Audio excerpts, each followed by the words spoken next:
بہت بڑے تھے، بہت ہی بڑے تھے امام اعظم ابو حنیفہ رحمت اللہ علیہ. علم بھی بڑا تھا، تقوی بھی بڑا تھا، اور ان کو اللہ نے یہ اعزاز دیا کہ 80 کے قریب صحابہ کی زیارت کرنے کا موقع ملا. امام اعظم، اور ان کی شان یہ ہے کہ آج بھی جب باب بلال سے لوگ مسجد نبوی میں داخل ہوتے ہیں، ذرا الٹے ہاتھ پہ چھتریوں کے نیچے جاتے ہیں تو سامنے امام اعظم کا نام لکھا ہوا ہے. آج بھی چمکتا دمکتا ہوا ان کا کردار اور نام. اپنے زمانے میں ہزاروں شاگرد تھے اور آج بھی لاکھوں لوگ ان کی تقلید کرتے ہیں. امت 80% امام اعظم کی مقلد ہے. اور اپنے زمانے میں امام صاحب بہت بڑے تاجر تھے. یہ یاد رکھیں، جتنا بندہ بڑا ہوتا ہے اس کی مخالفت بھی اتنی بڑی ہوتی ہے. بڑے ہوتے ہیں مخالف. تو بہت بڑا ایک اور آدمی تھا، آپ کی برادری کا بھی تھا، قبیلے کا بھی تھا، لیکن امام صاحب سے حسد کرتا تھا، مخالفت کرتا تھا. امام صاحب رحمت اللہ علیہ کے والد گرامی انتقال کر گئے، فوت ہو گئے.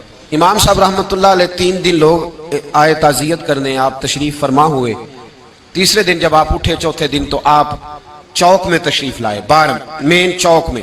وہاں 20 لوگ کھڑے تھے، آپ کے ساتھ بھی کچھ لوگ تھے. وہ جو آپ کا مخالف تھا نا، وہ سامنے آ گیا.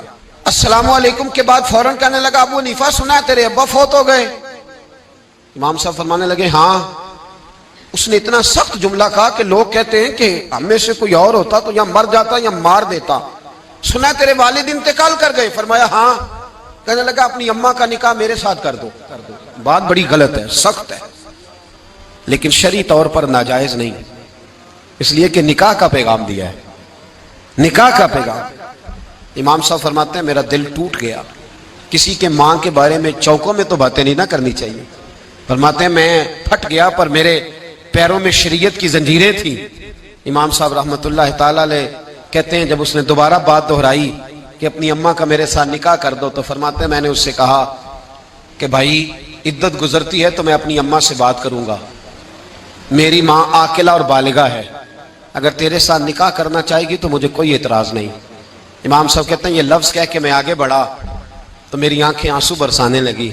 میں نے کہا کتنے امتحان لیتا ہے بعض اوقات انسان سے اس کا کردار اور اخلاق. فرماتے ہیں میں رونے لگا، اگلے چوک میں گیا. ابھی میں اگلے چوک میں گیا تھا تو پیچھے شور ہونے لگا.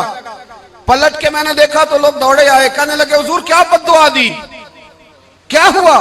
کہنے لگے حضور جس نے آپ کو بات کی تھی وہ دھڑام سے گرا ہے، اس کی روح ہی پرواز کر گئی ہے، وہ تو ہارٹ فیل ہو گیا، ختم ہو گیا، وہ مر گیا. تو امام صاحب رو پڑے. فرمانے لگے اس نے سمجھا تھا میں لاوارث ہوں، میرا پوچھنے والا کوئی نہیں. فرمایا اسے کچھ بھی نہیں ہوا، بس ابو حنیفہ کے صبر نے اس کی جان لے لی. ابو حنیفہ کے صبر نے جان لے لی. تیرا صبر تو کسی کو مار دے گا، پر اگر تو اینٹ کا جواب پتھر سے دے گا تو پھر تیرا مقابل مرے گا نہیں. تیرے صبر کے دامن میں بڑے لوگ مر جائیں.